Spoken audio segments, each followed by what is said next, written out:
everyone. My name is Marissa Evangelista, and I am an MFA intern, and I will be your co-host for tonight's Wil Talk with the Artists. Our digital discussion tonight is with painter Georgi. Georgi's realism and figurative paintings are focused on imitating reality directly, but by using realism techniques, he transports the viewer's mind into reality. Georgi creates implied situations and relationships that are not directly expressed in our world. The scenes he paints are historical, contemporary events that are considerate of our present era and are imbued with an engaging sense of mystery. Additionally, I would like to introduce the host of our show, Wil Scott. Wil is an art historian with an extensive career as a photographer and the former head of adult programs in the National Gallery of Art. He is uniquely qualified to bridge the gap between artists and the public. Thank you, Marissa. And thanks to all for taking time tonight. And also thank Georgi for agreeing to talk. And I have to, and Marissa is showing her great value to the NFA because she's got a skill I would be able to do. Georgi, you have training of a kind that guests have not had. So would you briefly check in your preparation and education as an artist? Yeah, most definitely. I mean, like I started like painting at drawing and at a very early age. I would say probably like 5 or 6 around that time, and then I went to high school that specializes in art in particular, painting, and graduated that. I got my bachelor's degree, and then I also went to a National Academy of Art in Sofia, Bulgaria. That's in the European Union, and I've studied painting and drawing there as well. And the curriculum at the National Academy in Sofia is strictly academic. I mean, it follows the traditional realism type study that follows the 19th century realist painters, as most of the founders of the academy actually they went to schools in Central and Western Europe and studied under the guidance of 19th century artists at the time, and they brought that knowledge back to to the academy, and that's what they kind of passed on to the next generations, myself included. So 2 quick questions about that. Were there admissions, qualifications, examinations, portfolios that you had to earn? Did you have to submit a portfolio in order to be accepted? It was competitive, correct? Yeah, absolutely. I mean, it is. It was required for admittance, and there is a high number of people that are applying for a very small number of openings. Typically, a typical a class is the size of a dozen people, and they're over 1,000, even more than 1,000 applying to for those dozen openings. So it's highly competitive in a sense. Yeah. Wow. My other question, would you say that the was modeled academy? Correct. Yes. I mean, most of the professors, they went and studied in either Munich or at the Academy of Art there, or at the Beaux-Arts Academy in France, and they brought that knowledge back to the National Academy of Sofia. Did your teachers study the history of Western art as well as studio practice? Not exactly. I mean, what I'm referring to is those are generations back of the founders of the academy, but that knowledge got passed on from one generation to another, and I'm actually the end recipient of all of that I mean, like knowledge that was transferred in the past, like half a century to a century. Well, I'm very impressed with your depth of knowledge. The first slide. All right, Georgie. So I believe Will said that you will ask a couple questions. And then Georgie, if you can talk about each slide, that would be great. Yeah, definitely. Okay. In this case, George, would you explain what these two images that are on the screen? Yeah, definitely. So, I mean, like, this is like part of, I mean, like some historical images. I mean, like, beginning of the century of the National Academy that, I mean, like, show, like, I mean, the classroom settings and the teachings. And at the bottom image is actually the artwork of one of the professors, Professor Ivan Angelov, which you can clearly see the lineage back to the French realism, in particular, like Jean-Francois Millet. I mean, like you can see like kind of like the relationship and the lineage, in a sense, between the French realism and what has been taught, and it's continuing to be taught today at the Academy of Art. Great. So to clarify, the meaning of the universe is a French family. Yes, that is correct. Yes. Let's go to the next slide. Okay. Would you describe this? Yeah, certainly. So, so I mentioned, I mean, that the education at the Art Academy is strictly academic, and after like say like about 10 years of like, I mean, like strictly academic, I mean, like drawing and painting, I mean, like I was like, well, I mean, like I don't want to do that anymore. I mean, like I want to try something different. So I did like a lot of modern art, and then over the years, and then at a certain point I reached like, I mean, like kind of like, I mean, like wouldn't necessarily say limit, but more like, I mean, like inability to like go outside of the abstract art frame. I mean, like say for example, how, I mean, like it was impossible for me to like convey like a story or like narrate a story, or even like, I mean, take the viewer besides the initial point of here's an image, here are the colors, here shapes, now you make up the rest. How about I just present them in the whole story to them, and then they can see like where I'm coming from in terms of the idea and the concept, idea, and realization. And then as my thought was like, as long as it is aesthetically pleasing, I mean, like the story would basically find a touch point with the viewer, where with the abstract art, I mean, this is not that clearly defined. I mean, like in a sense that you are opening the door to the viewer, but that doesn't necessarily mean that they will walk through it. And that's where I kind of like saw like, I mean, the limitation of that. And that is the reason why I went back to like realism and back to like what the traditional realist art is nowadays. That is an excellent metaphor.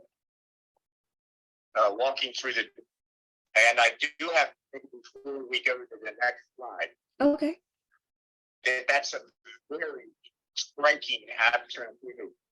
So you certainly are coming from a position of strength when you change course. Is this a professional model, or your wife, or someone else? Yeah, that's a portrait of my wife, and it's actually recent. It's from this year, and this is like a part of like my portrait series. And what I typically look for to capture in a portrait is like not only the personality of the subject, but also like, I mean, like every single line and wrinkle, and I mean, like shade and that basically transpires over time and builds the characteristics of a person. I mean, some people say like, well, I mean, like, I don't want to like, I mean, like see wrinkles in my portrait. I'm like, well, there is a Photoshop for that. But if you want like, if you want like my viewpoint will be to like present you exactly as I see you through my viewpoint, which may or may not be like what you were looking for in terms of the ideal portrait, but I try to get it as close as possible to the personality of the subject. And I mean, like, sometimes it grows over time, and you may not like it initially, but then after like a certain period of time, you look at it and I'm like, well, it starts to grow on you. And that's what I was trying to accomplish. Right. Are you familiar with Peter John's work? No. Oh, what was it No. with?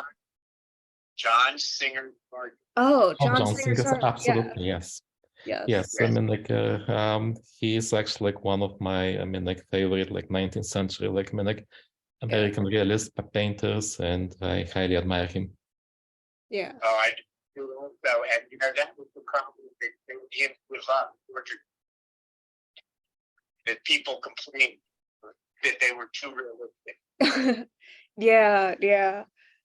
Man, Yeah, and it goes to say that he actually, like, I mean, like, studied in Europe, and he brought the European knowledge back to America, which is, I mean, like, again, I admire his style, and I mean, like, the way how he portrays his subjects is admirable. I agree. Let's look at the next image.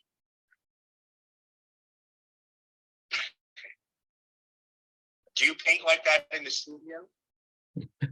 Yeah, so this is, I mean, like a self-portraits, as you may realize, it's like one of the most readily available subjects to paint. I mean, like when I'm in the middle of trying to get the idea or concept of a more complex composition of a painting, and I'm like, well, I don't want like, I mean, like up until it builds in my mind, why don't I just make a self-portrait? It's a readily available subject. You don't have to search for a model. I mean, like all you have to do is like get a mirror. But this particular one is like, it's slightly different. We went in the summer to Ecuador, and more specifically to Quilatoya and Cotopaxi region. And I over there, like, I mean, like I saw, like, I mean, they had, I mean, like ponchos, and I really liked that particular one because it had like the Viracocha, which is the creator deity god for the indigenous people, and surrounded by two llamas. But it's not the combination of that I mean caught my mind. It's more like, I mean, the way how the tribal art transcends over the centuries. If you look at some of the shapes and colors of the artwork on that poncho, you'll see like relationship to the, I mean, like the modernist art. I mean, like similar to Paul Klee or like Jean Miro. I mean, like the shapes and colors are kind of like universal, and those are going back like, I mean, like centuries ago. And for that reason, I looked at it and I'm like, okay, that's one way to show how art transcends over the over time by making a self-portrait of myself with the poncho and those really interesting shapes and the art palette and a brush in hand. It kind of like shows how artwork transcends over time. Yeah. Well, you're on good foundations because, of course, you know, Rembrandt did the same thing. Oh, yeah. Yes, he did. Yeah. Rembrandt did do the same thing. Yeah, and sometimes in dramatic costume, as you might. How about the next image? Georgie, I am fascinated by this because, of course, you're referring to Stephen King. To Stephen Correct. King. Is that the reference? Yeah, that's the reference. And How I came to that reference. So this is my daughter actually holding her cat. And of course, like, I mean, like there is, how should I put it mildly? I mean, like, I typically don't paint smiling subjects because it's very difficult not to make the subject looking creepy when smiling, because it almost never comes natural. I mean, like smile is like kind of like expressing an emotion, and unless you capture it in a specific point in time, it almost always comes out fake. So we had, I mean, like, we had her smiling, and then the cat was trying to escape, and I was like, well, I mean, like, let's make the best out of it, right? So, like, what's the best out of it? Put a cornfield, and I mean, like, make it children of the corn. I mean, like, and if you look up closely, I mean, like, you'll notice there are like several pairs of eyes in the cornfield. Yes. I saw that and I was puzzled. I wasn't sure you intended it. So the image came first and then the title? So did you think of the image first and then you added the title? It actually, it went the other way around. I mean, like, I mean, like, the initial, like, I mean, like, point was to make a nice, like, kind of like a family portrait, but I mean, like, kind of it led, like, one thing led to another, and then the end result was like, okay, well, that, let me take it to the, I mean, to the other direction all the way to the end. I mean, like, if it's gonna look a little bit creepy and the cat is scared, well, let's take it like all the way to like, I mean, like Stephen King's like, type of scenario, and that's what I try to get to. Well, that was very successful. Wow. Okay. I think the next image is what we want to talk about tonight, if I'm correct. Yes. Georgie, can you quickly describe how you turn to these kinds of contemporary subjects and why? Yeah, so this is part of the, I mean, like my series of historical paintings. I mean, like they're like, well, more like, I mean, contemporary history in a sense, because they're like recent. But I mean, like over time, they're gonna be like, I mean, like remembered as historical events. So this one, like, I mean, like it depicts, like, I mean, the Black Lives Matters like protests, and you know the story that the local protests that erupted over the murder of George Floyd, and that was back in May of 2020, and that quickly inspired like a global protest movement against the police brutality and racial inequality. And so this painting actually captures, I mean, like the various, I mean, like groups of people that participated in those protests. I mean, like, so you'll see, like, I mean, like, they're like, I mean, like people from like various, I mean, like ethnicity and various levels. They all like, I mean, like standing behind that movement, which to me, that was like, I mean, like significant in a sense that it not only it unified people behind a certain idea, but it also like, I mean, like it shows that, I mean, the support when certain like, I mean, like events like that transpire. And that's what I've tried to like portray in that painting. Well, it's a very powerful painting. And is it fair for me to say that this represents your solidarity with that virtual equality? Does this represent your support for protesters? So with this painting, you are supporting the protesters and their movement. It's not, I mean, like, I don't look at it that way. It's more like, I mean, like, that to me is more like, I mean, like a photographer capturing a historical event. So I am taking a snapshot of that particular event that happened, and not necessarily stating sides or anything like that. It's more like, I mean, like, this is a historical event, and that's what I've tried to capture. Yeah. Okay, thanks for clarifying that. What kind of response has this type of image gotten from your public? What kind of responses have you gotten to the public from this painting? Well, I mean, so with my paintings, I mean, again, I try to make them aesthetically pleasing and hoping that they will connect with the viewer Mm-hmm. in the same way.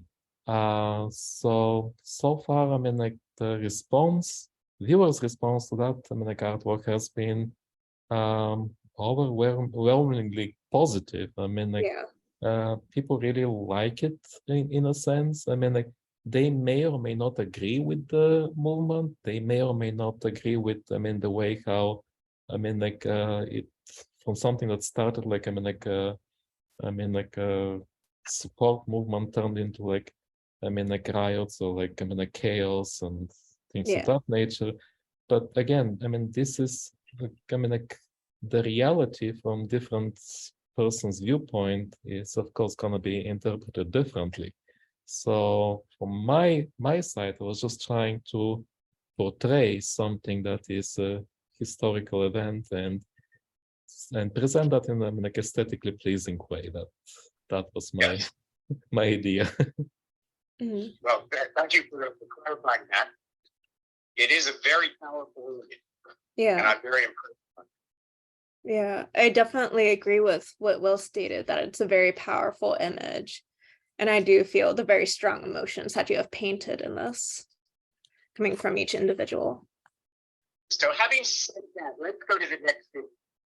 This, as an art story, is fascinating. You're trying to tell a story, and I'm not sure I understand the story, so would you explain? Yeah, so I mean, this painting is I mean, I'm sure you all remember the cicadas back in the spring of last year, and the emergence that happens every after 17-year wait, and of course cicadas are making a bunch of noise, and uh I mean, and it's kind of becomes a bonanza, and it's for the cicadas themselves, for the birds, and for all the animals that gorged on them, and of course the people that are covering against the cicadas. And so it's more imaginary realism in a sense. But the interesting story behind this is that my wife actually has a phobia of bugs, and Oh. specifically cicadas. I mean, so during the cicadas time, I mean, she would not even dare to leave the house up until a month or a month and a half until they're all gone. So to me, I mean, that was okay, let's bring the let's bring the outside environment inside. Oh my gosh. Well, I love it. I think it's fantastic. Marissa, Yes. please bring up the first image that I sent you.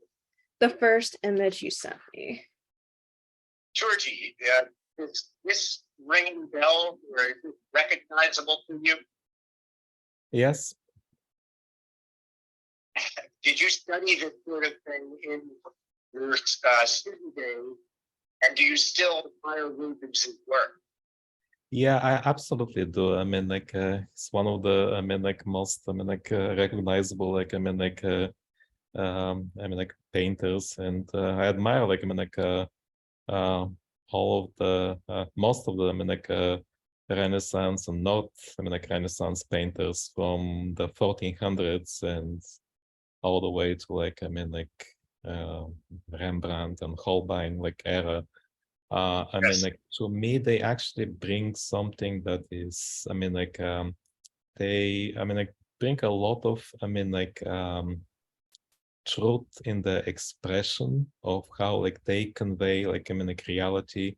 And it is something that, I truly admire. And it is something that actually, kind of transcended into the realism movement of the 19th century that was started by Courbet and Delacroix and all the uh, famous like 19th century, like, and then John Sargent, of course, I mean, that like started this like 19th century like realism movement. Well, I'm struck by how the twisting poses are, I think, visible in your cicada. This is actually, in fact, it is very good point, Will, because I mean, like, in fact, for this, I mean, like particular artwork, I used the classical Baroque type composition principle. So if you look at the way how, like, I mean, the different subjects are like aligned, it follows a particular point in the, I mean, like the high line that connects all of them, and that's a typical, I mean, like Baroque type, I mean, like composition principle that I followed. So bringing like Rubens into comparison is probably like a good example, because I followed, I mean, the same principles that, I mean, like painters from the Renaissance era, I mean, like discovered and implemented, and they became kind of like the de facto standard for, like, I mean, like creating complex type compositions that actually make sense.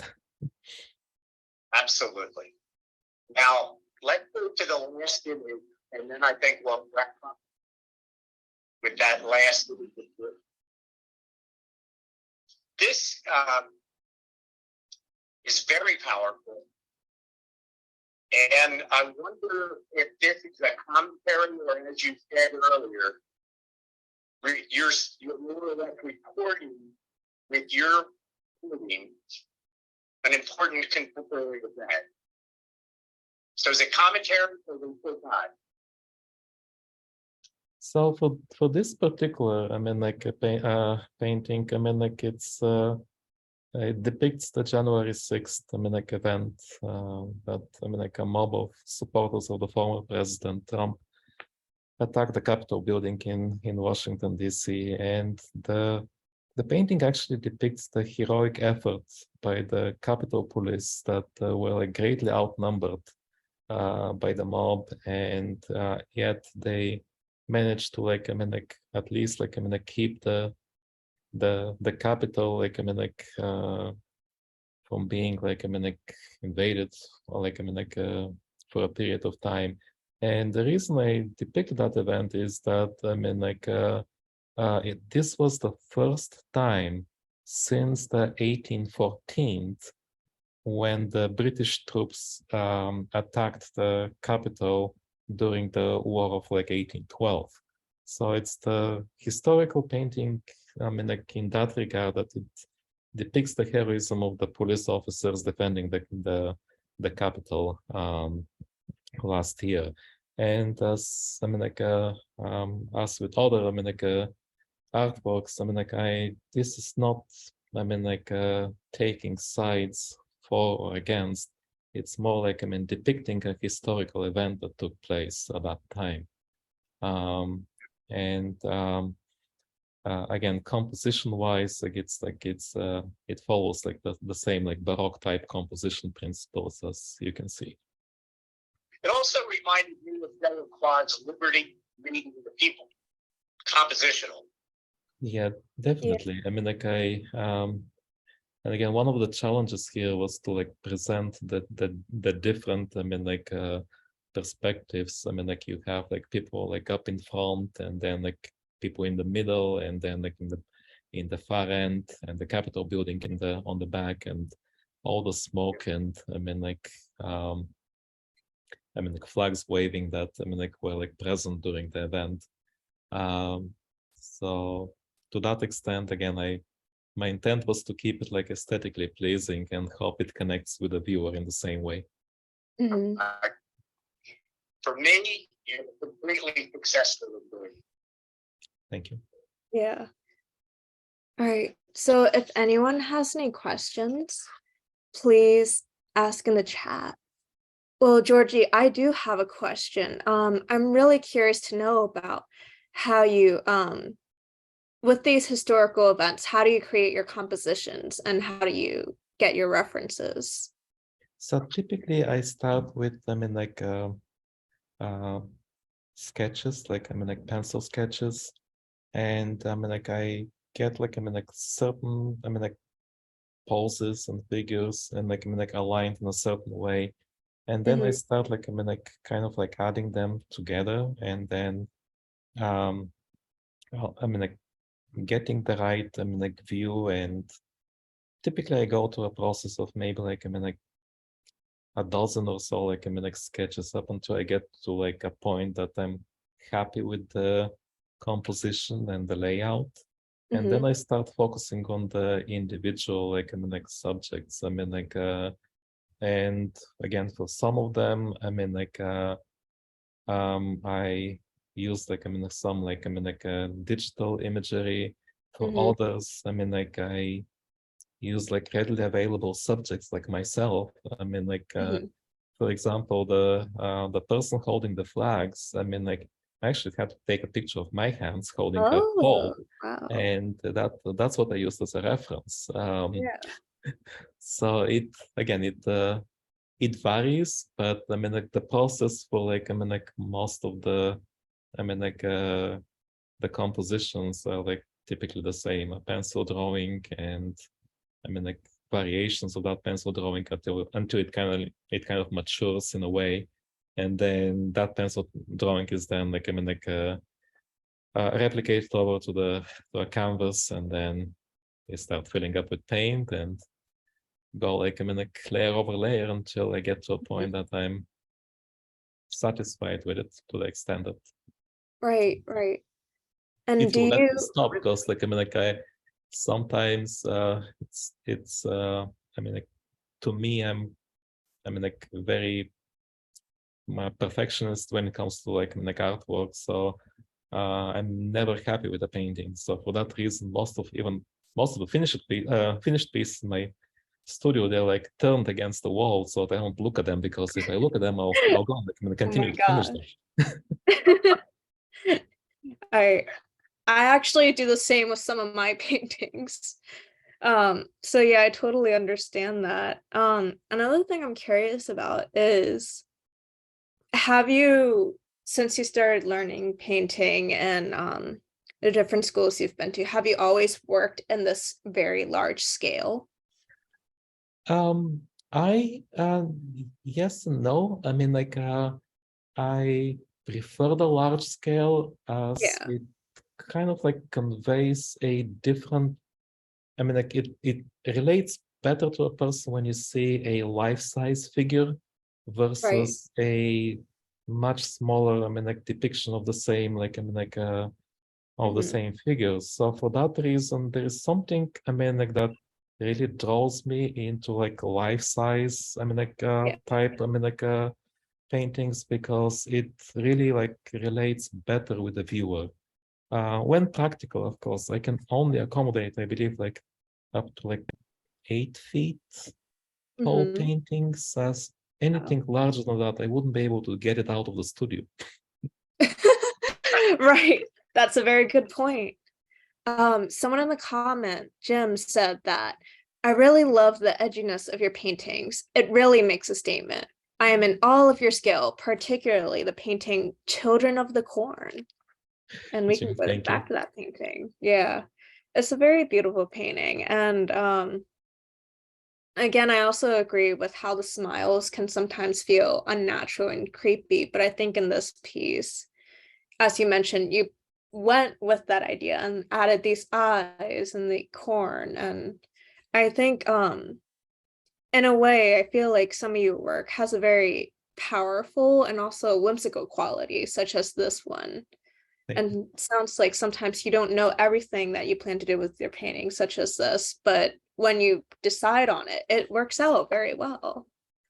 Thank you. And there is something that I mean, like since I mentioned my inspiration comes mostly from like the Renaissance, I mean, like type painters. There is something that I truly admire from that period is the Yeah. limitless amount of work that was put into place to create a painting. There are like the concept of, I mean, the amount of work that was put had no limits. I mean, like it was I mean, like amazing. It's amazing to me that there's like, I mean, like it really did not matter how much effort or work was put into it, as long as Yes. it accomplished the final goal. And that's what I'm Yeah. striving towards. I mean, like, to me, it's not like I need to finish that painting, I mean, like in a week or in a month.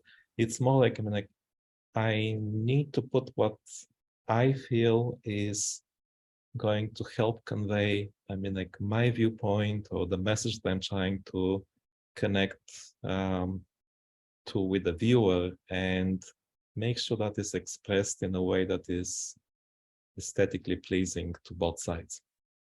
Mhm. Well, Yeah. very excellent question, and Georgie, the whole conversation was fascinating. So I want to thank you both for your participation, Marissa, for your technical support, and your participation for your questions. Georgie, for sharing your time and your work with it was really marvelous. Yeah, there are no more questions. As Will said, Georgie, thank you so much for your time and everything that you have said. It was really insightful and also a great opportunity for us to learn more about you. Okay, thanks everyone. All right, thank you so much. Have a happy Thanksgiving, everyone. Thank you. Happy Thanksgiving to all of you. Bye.